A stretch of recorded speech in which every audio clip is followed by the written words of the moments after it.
Hola séptimo, bienvenidos, bienvenidas, espero que estén bien. La clase pasada estuvimos viendo que durante la Segunda Guerra Mundial la mayor parte de los hombres tuvo que ir a la guerra. Mientras tanto, ¿qué sucedía con las mujeres? ¿Qué cambios laborales hubo para ellas en el contexto de esta guerra? En aquellos años, todos los recursos económicos de los países directamente implicados en la guerra, como Alemania o Estados Unidos, se destinaban a la producción de municiones, de armas, de tanques y de aviones. Por cada bala que se disparaba, había que fabricar otra. Los vehículos que se dañaban y podían ser reparados eran derivados a talleres mecánicos. Como gran parte de los hombres tuvo que ir al frente de batalla y sus puestos de trabajo estaban vacíos, las mujeres fueron alentadas a ocupar dichos puestos que tradicionalmente eran espacios laborales masculinos, como el trabajo en las fábricas o el trabajo en los talleres mecánicos. Veamos cómo durante la Segunda Guerra Mundial comenzaron a cambiar algunos de los rasgos esperables de las mujeres en el ámbito laboral. La imagen que vemos en pantalla es un póster llamado Rosy la remachadora, que utilizó el gobierno de Estados Unidos para motivar a las mujeres de aquella época a trabajar en las fábricas. Tengamos en cuenta que fue publicado en 1943, es decir, en plena Segunda Guerra Mundial. Como podemos ver, además de presentar rasgos que eran considerados femeninos, Rossi presenta otras características socialmente consideradas masculinas. Por un lado, podemos identificar el maquillaje de su cara, el lápiz labial y el pañuelo, y por otro, sus brazos y su postura, como así también el uniforme típico de un trabajador de fábrica. De esta forma, el gobierno estadounidense impuso un modelo de mujer que ya no se vinculaba solo con las tareas domésticas y la crianza de los hijos, sino además con actividades de producción manufacturera, como es el caso de las fábricas. El gobierno estadounidense también fomentaba la participación de las mujeres en la guerra mediante propagandas, como la que vemos en pantalla, que se titula Cuantas más mujeres en el trabajo, más pronto ganaremos. En la parte inferior de la imagen se listan otros empleos que, según el gobierno, requerían presencia femenina, por ejemplo, choferes de taxis o micros, camareras, docentes y lavanderas. Aquí podemos ver otra propaganda de aquellos años que dice, hace el trabajo que él dejó detrás. Y en esta se transmite un mensaje de aliento al decir, mujeres en la guerra, no podemos ganar sin ellas. Muchas de las fotos que utilizaba el gobierno de Estados Unidos para diseñar sus propagandas fueron tomadas a mujeres de aquella época que trabajaban en fábricas o talleres mecánicos. Por ejemplo, en la imagen que vemos, se puede reconocer a un grupo de mujeres reparando la hélice de un avión. Incluso fotografías de mujeres utilizando herramientas industriales como soldadores y taladros.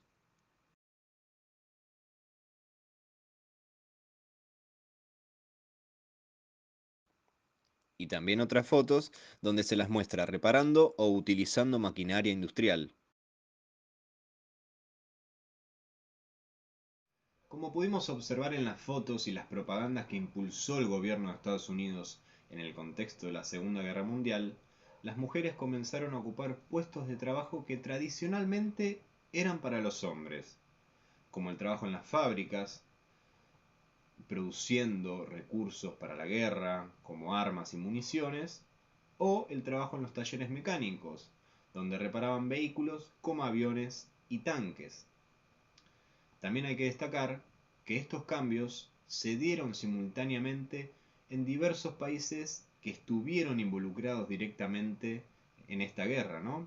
Como Alemania, Japón, Italia, Inglaterra, Estados Unidos y la Unión Soviética.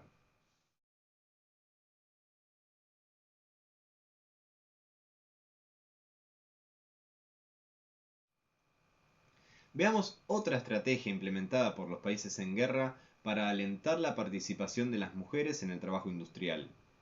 En este caso, se trata de un video creado por el gobierno estadounidense donde se puede observar cómo capacitan a las mujeres en el trabajo con herramientas y maquinarias industriales, como los soldadores.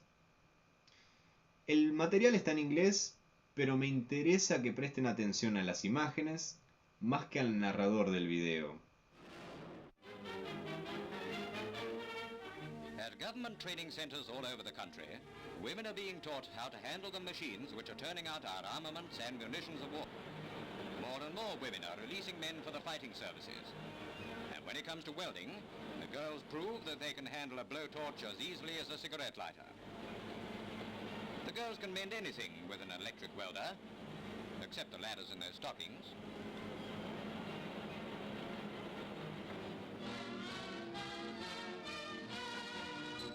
More women are coming into industry every day, and much more varied are their jobs. Indeed, today, women are tackling jobs that were thought impossible a few years ago. Women crane drivers are a new departure, and they've justified themselves at similar tasks that need great care and judgment.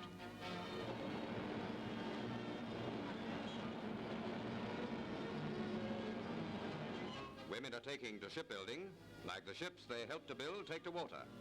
And you can see they've got push.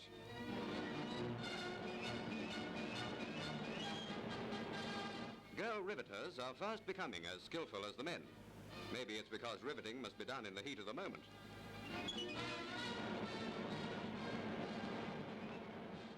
En el video pudimos observar mujeres capacitándose y trabajando en fábricas y en otros espacios que tradicionalmente eran considerados para los hombres. Sin embargo, algunas condiciones laborales de aquel momento reflejan la desigualdad de género.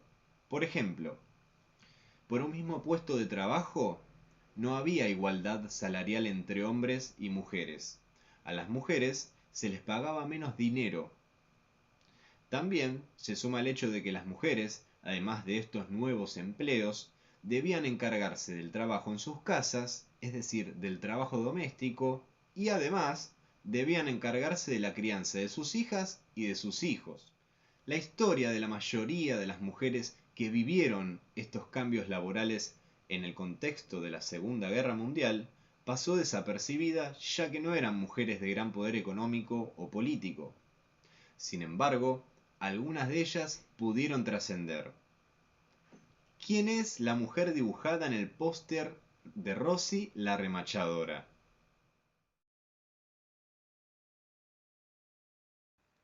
Naomi Parker, una mujer estadounidense que trabajó en una fábrica durante los años de la guerra, fue la fuente de inspiración para el póster de Rosie, un ícono de las luchas feministas en los años posteriores.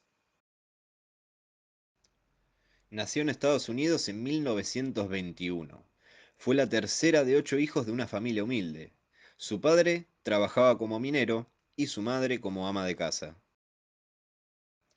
En 1941, después de un ataque japonés a Estados Unidos, Naomi, de 20 años, comenzó a trabajar en la Estación Aérea Naval de la ciudad de Alameda, ubicada en el estado de California, junto con su hermana Ada, de 18 años, donde producían y reparaban piezas de aviones y naves marítimas destinadas para la guerra.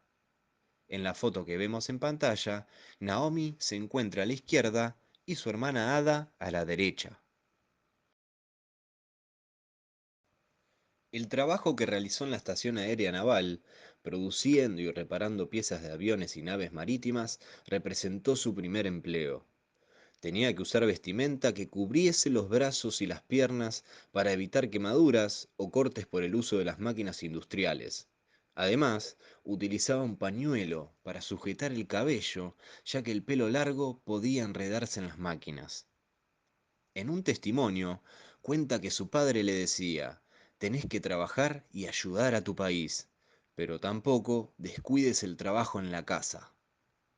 Esto se relaciona con el aliento a la participación de las mujeres en el esfuerzo bélico durante la Segunda Guerra Mundial, fomentado por el gobierno de Estados Unidos a través de propagandas, y también se vincula con la carga laboral de las mujeres, tanto dentro como fuera de la casa. Naomi murió a los 96 años en el 2018. Ella es uno de los múltiples casos que existen de mujeres que trabajaron en fábricas y talleres mecánicos durante la Segunda Guerra Mundial, ocupando aquellos puestos vacíos que dejaron los hombres para ir al frente de batalla con el objetivo de cooperar en el esfuerzo bélico. Llegamos al final de la clase, pero antes vamos a repasar lo que estuvimos trabajando. Para eso vamos a retomar las preguntas que dieron inicio a esta clase. ¿Qué sucedía con las mujeres en el contexto de la Segunda Guerra Mundial? ¿Qué cambios laborales hubo para ellas en este periodo? Hoy vimos que la Segunda Guerra Mundial condicionó la manera de organizar y de administrar los recursos económicos de los países que estuvieron directamente implicados en esta guerra, como Estados Unidos, provocando que toda la producción estuviese al servicio de la guerra, como la fabricación de armas, municiones o la reparación de naves marítimas y de aviones. Como la mayoría de los hombres estaban en el frente de batalla, las mujeres fueron alentadas a ocupar sus puestos de trabajo, principalmente por la influencia de las propagandas que impulsaban los gobiernos, como vimos en el póster de Rosy la remachadora, o también como vimos en el video sobre la capacitación de las mujeres en el uso de los soldadores. Un caso que fue parte del proceso de los cambios laborales de las mujeres en el contexto de la Segunda Guerra Mundial es el de Naomi Parker, una trabajadora estadounidense que obtuvo su primer empleo en una estación aérea naval donde reparaba aviones y también naves marítimas.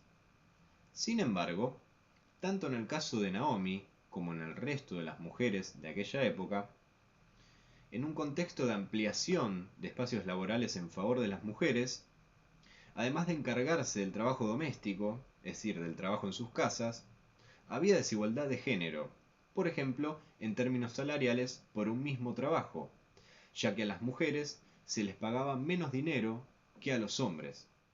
Frente a este escenario nos podemos preguntar, ¿qué cambios sociales tuvieron las mujeres luego de la Segunda Guerra Mundial? ¿Pudieron resolverse las desigualdades de género en el ámbito laboral? La próxima clase vamos a abordar con mayor profundidad la brecha o desigualdad salarial de género a nivel mundial y en Argentina, trabajando a partir de la lectura de normativa y de investigaciones de organizaciones que trabajan esta problemática social. Por el momento, me despido enviándoles un gran abrazo a la distancia. Hasta pronto.